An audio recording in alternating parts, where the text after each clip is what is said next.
And we've heard about people, of course, hoarding items at the grocery store, but a local pharmacy says it's happening to them too. Yeah, earlier today, our Michael Martin spoke to a pharmacy owner who says he's now having to limit the amount of certain medications people are buying.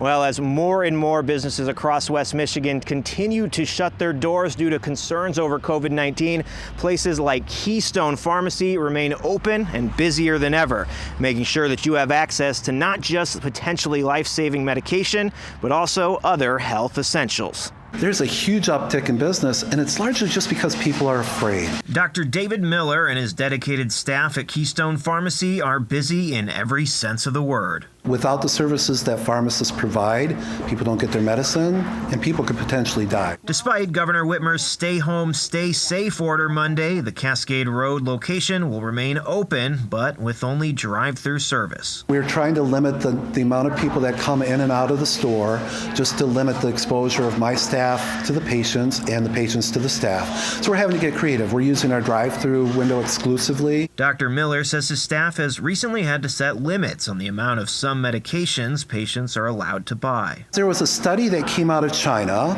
that showed that hydroxychloroquine had activity against the coronavirus in a test tube.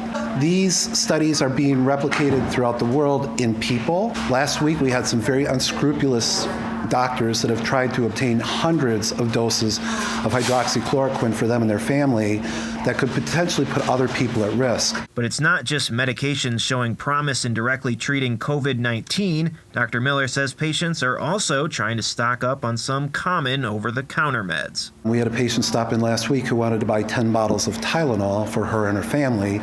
We thought that was a bit excessive, so we denied that. Keystone Pharmacy being a compound pharmacy, in the event of significant shortages, they are able to produce some medications on site. If a medication is unavailable and I have access to the powder to make it, we can certainly replicate the product that you're getting, as long as it's not on the market. And while hand sanitizer seems to currently be sold out everywhere, Keystone will soon be able to compound that as well. The FDA put out a guidance last week that said they were suspending the rules against compounding hand sanitizer, so we might be able to compound hand sanitizer.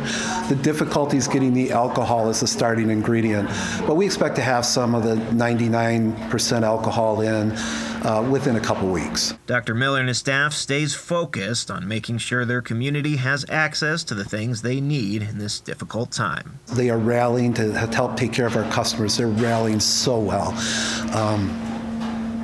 It makes me very emotional what they're doing to help our patients, because they've all got kids at home that are out of school, so they're in a very difficult situation. For more information about what Keystone Pharmacy is doing for its customers and to find out when that hand sanitizer will be available, check out our web article at fox17online.com. For now, in Grand Rapids Township, Michael Martin, Fox 17 News.